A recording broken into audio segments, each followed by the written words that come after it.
After 27 years, this was how it ended. A box, a smirk, and a two-word insult I'll never forget. Rotary phone.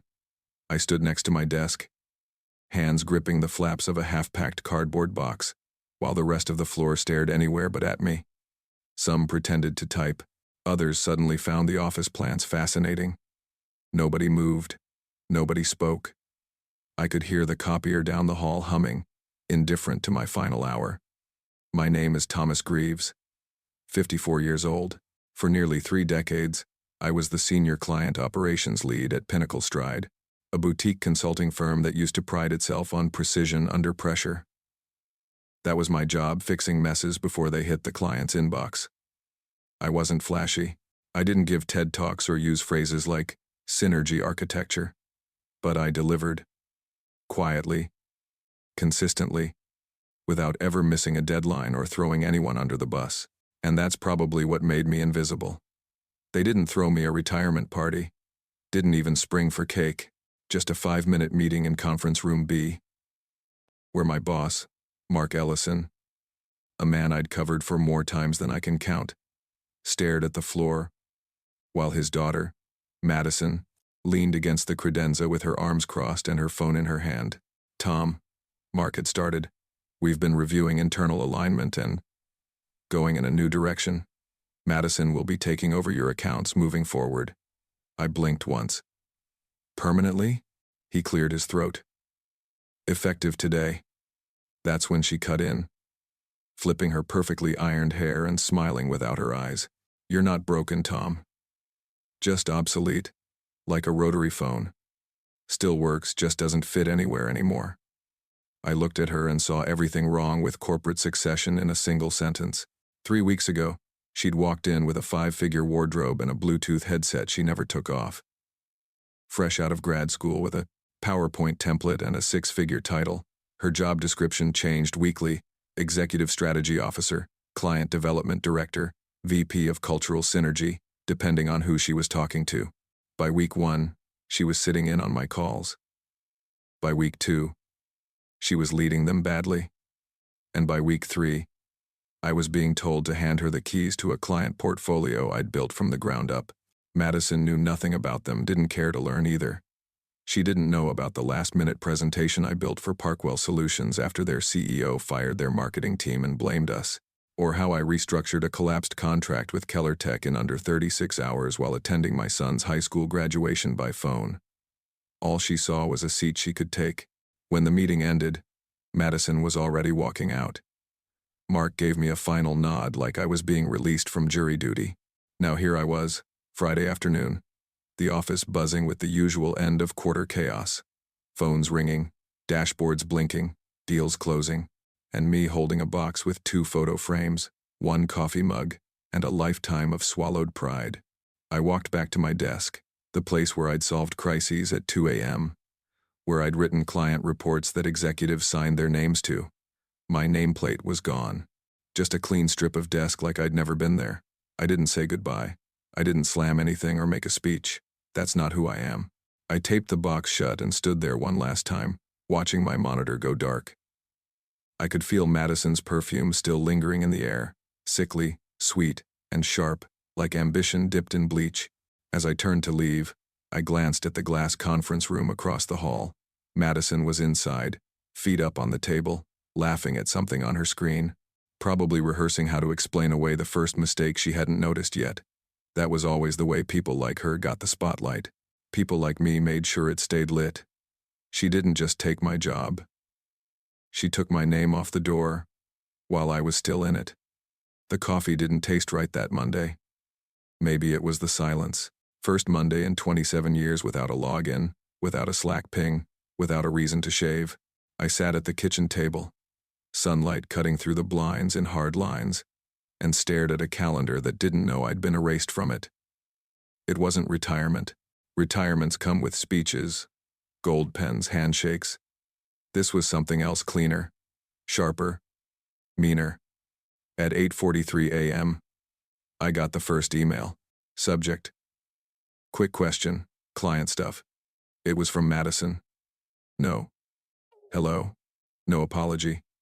Just 3 lines asking if I remembered where the 2019 Parkwell Amendment had been saved.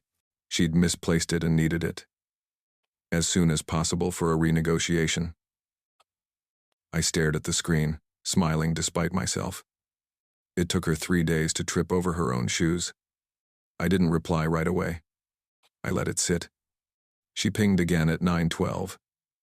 This time with a, "Hey Tom, sorry to bother LOL. Really need that doc when you can." I sent it. Politely. Without commentary. Then I opened a folder on my desktop and titled it, Fall of Madison, V1. She had 2 things I didn't. A trust fund and Wi-Fi confidence. That swagger you get when nothing bad's ever stuck to you. I'd seen it before, but never in charge of accounts this large. The cracks were already showing. Flashback to her second day, 30 minutes late, sunglasses on indoors, holding a $9 smoothie and a little dog in a tote bag.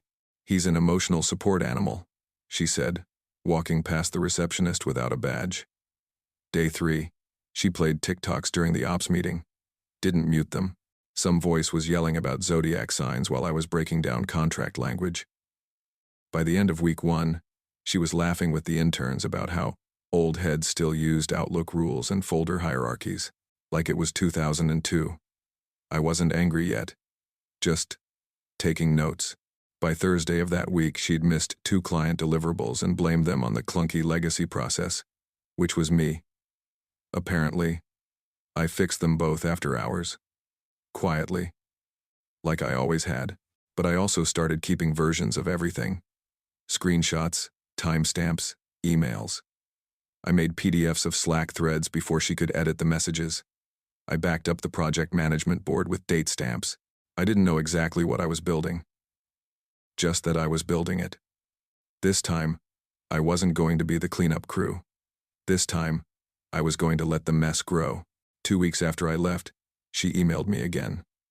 Said she'd accidentally CC'd the wrong legal team on a 6-figure contract revision. That team didn't even work for us anymore. They'd been let go in 2020.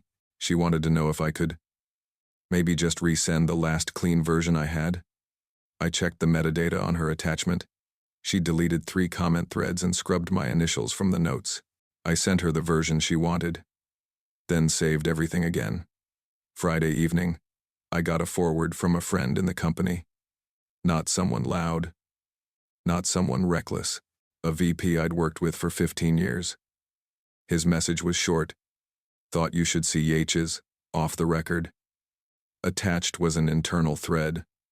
Madison blaming a recent client loss on outdated, incomplete legacy documentation left by a now-departed operations lead.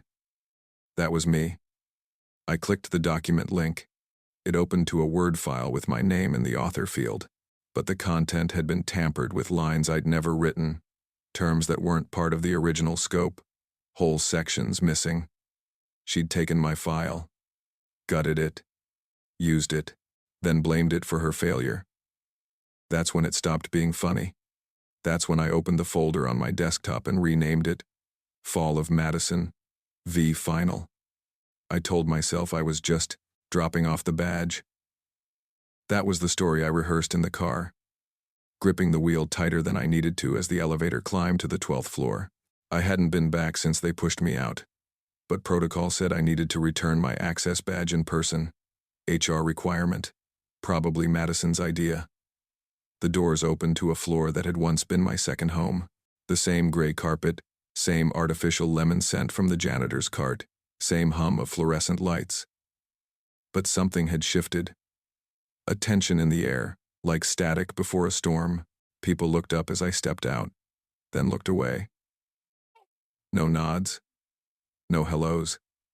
Just the kind of stiff-shouldered silence you get in a room where someone's name has become radioactive. The newer hires didn't recognize me. The veterans did. But none of them moved. They didn't make eye contact. But their silence said everything. I walked down the hall with the badge in my hand, resisting the urge to slide it into my old belt loop out of habit. My nameplate was gone from the door. My office had already been reassigned, judging by the cluster of succulents in the window and the ring light on the desk. Someone else had moved in. Probably someone younger. Probably someone disposable.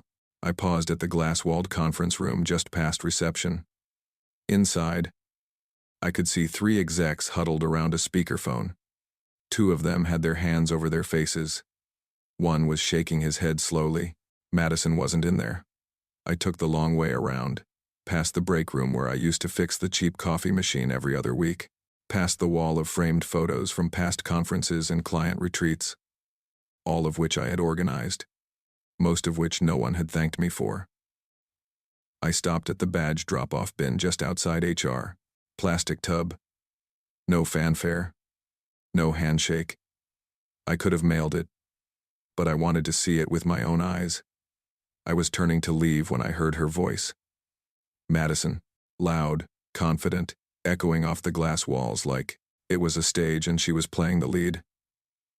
She was on the phone, pacing near the West Side conference nook, laughing between sentences. He practically trained me to replace him, she said. Didn't even see it coming. Old guy ran on instincts and sticky notes. I gave the board a dashboard. Total upgrade. I stepped around the corner, just enough to see her standing with her back to me. Her heels clicked against the tile as she strutted through bullet points I already knew were fluff. When she hung up, she turned and saw me. For a second, her jaw tightened. But she recovered quickly. Smile fake, eyes sharp. "You're not needed anymore, Rotary," she said, brushing imaginary dust from her blazer like she was shedding the past. "But thanks for the warm-up set." I looked at her, not up, not down. Just at her. "Madison," I said, calm as a meter reading. "Do you know what metadata is?" She blinked. "What?" "Never mind," I said. "You will." Then I walked past her, not waiting for a reply. The elevator ride down felt lighter than the one up. My hands were steady. My heart beat slow. There was no anger left. Just clarity. Precision. She thought I was gone. That I'd walked out with my box and my dignity dented. But I hadn't left empty-handed. Every error she made, every shortcut she took, every document she altered, I hadn't deleted a single one. The only thing sharper than betrayal is proof. The conference room at Carter and Dorrington wasn't fancy. No mahogany table, no chrome bar carts, no artificial succulents meant to scream corporate wellness. Just a rectangle of glass and white neutral tones that didn't give anything away. That suited me fine. I sat at one end of the table, next to Clara who, my employment attorney mid-40 seconds, brilliant, former compliance officer, sharp as cut wire. Across from us were 3 familiar faces. Mason Leff, from Parkwell Solutions, Denise Calderon, from Apex Core, and Greg Pham, from Teltrace Systems. I'd worked with all of them over the years, delivered impossible fixes, midnight saves, fire drills turned success stories. I'd also ghost-wrote half the language in the contracts they still use today. None of us were smiling. Mason started first. The last revision we received, it was butchered, Tom. Clauses missing, misaligned deliverables, billing sections blank. Denise followed. "We thought you'd gone rogue. Honestly, it didn't sound like you." Then I realized some of the language had your name in the metadata, but it wasn't your style. Too vague, too polished. Not you. Clara leaned in and opened the folder. "We believe what you received was tampered documentation, altered post-departure, by a current employee of Pinnacle Stride. Mr. Greaves has kept dated backups, screenshots, original source files, and he's compiled a timeline that supports both misrepresentation and fraud." I passed them each a USB drive. They didn't reach for it right away. "She didn't just ruin my job," I said quietly. "She ruined trust. That's harder to fix." Greg finally took the drive and plugged it into his laptop. His eyes scanned the files, PDFs with audit trails, Slack threads with deleted messages recovered, emails with tracked edits, complete version history, all verifiable, all time-stamped. "She made it look like your work," he muttered. "But it's not. I can tell." Denise nodded. "She cost us almost $400,000 in rework. That's not an accident. That's a cover-up." Clara straightened a single page from her folder. Miss Calderon, Mr. Pham, Mr. Leff. We'll be filing a formal complaint to Pinnacle's board. You're free to pursue civil litigation based on the evidence. Mason's jaw tensed. They're going to regret underestimating us. They left with the files, quietly, purposefully. The kind of silence that comes before a reckoning. That night, I drove back to the office building. Not to see anyone. Not to make a scene. I just wanted to look at it one last time. 12 floors of brushed glass and steel, glowing faintly in the late evening, like a monument to things people used to care about. I sat in my car across the street and stared up at the 12th floor. I'd spent half my life in those walls. Madison spent 3 weeks and lit a match. She thought the job was about charm, about buzzwords, about pretending to lead while others cleaned up behind her. But this job, real client work, isn't about ego. It's about showing up, taking heat, knowing when to speak and when to say nothing. And above all, owning the outcome. She never did. My phone buzzed. Unknown number. I let it ring twice before answering. Thomas Greaves? Yes. This is Detective Lorne with Corporate Investigations Counsel. You've been listed as a material witness in an internal fraud inquiry at Pinnacle Stride. You'll be receiving a subpoena by certified mail within 48 hours. You are not the subject of this investigation. I paused. Who is? The line crackled faintly. Miss Madison Ellison. I ended the call and stared back at the glass tower. Lights were flickering off one by one on the upper floors. The building was going dark. So was her future. The boardroom was colder than I remembered. Not in temperature, someone had probably just installed a new HVAC system, but in mood. Polished oak table, leather chairs arranged with mathematical precision, and a silence thick enough to feel like fabric.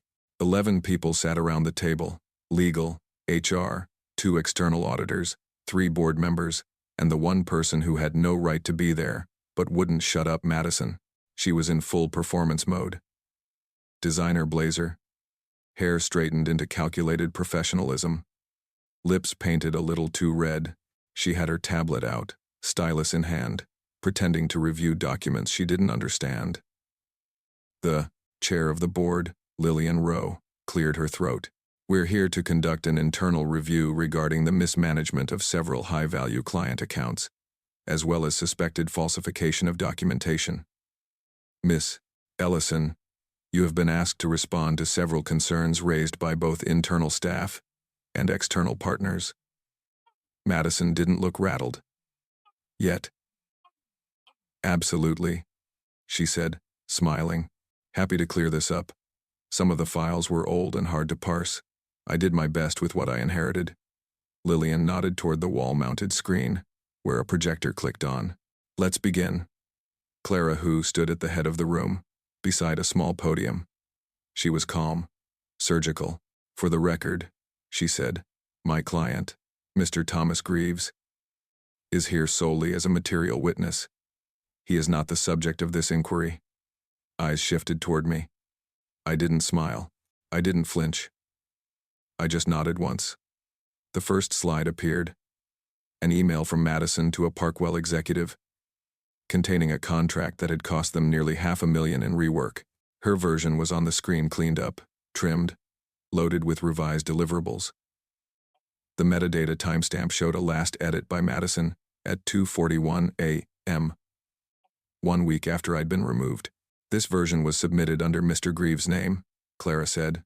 However, server logs and backups show Mr. Greaves' original ended on page 12. Not 15. These 3 pages were added after his departure. Madison spoke up. That was a formatting update. I cleaned up the headers. No, Clara replied without looking at her.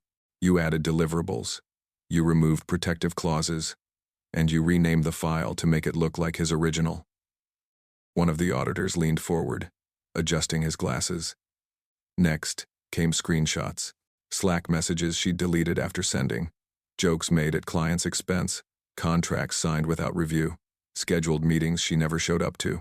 Every slide was backed by hard data screen recordings, server pings, logs she didn't know how to erase. Still, she tried. I was under pressure. Madison said. I was fixing a system he left in chaos. You all know how outdated his workflows were. I was doing triage. Lillian didn't blink. The documentation doesn't support that. Then came the final blow. The HR rep held up a printed email. This message was sent from your account, he said, looking directly at Madison. It claims Mr. Greaves refused to assist in a document handoff and failed to provide critical files. It's time-stamped 6:15 p.m. on April 10th. I spoke for the first time. That's not when it was sent. He turned to me. Excuse me? Check the server logs. I said. The original email was drafted at 11:02 a.m., April 8th. It had different wording. She backdated the timestamp and edited the language. He nodded, typing something into his laptop. A moment later, the projector screen split side-by-side copies of the original and the altered version. Silence. Madison's mouth opened, then closed. Her voice, when it came, cracked slightly. It was a joke, she said. A formatting error. I didn't mean. Lillian raised a hand. That's enough. Madison stood up. You're all making a huge mistake. I rebuilt this company's client process from the ground up. No. I said quietly. You stood on something you didn't understand. Then you broke it. Lillian looked to HR. You're terminated effective immediately. Security will escort you out. Madison let out a small, shocked laugh. You're serious? Security was already walking in. She looked around for anyone to defend her. But no one did. Not legal, not HR, not even the board chair she'd once called Aunt Lil behind closed doors. She screamed something I didn't catch as they let her out. Her voice bounced against the glass, jagged and small. I didn't flinch. Didn't gloat. Didn't speak again. I just listened to the silence return. Click. That's the sound a rotary phone makes when it hangs up. Final. No second dial.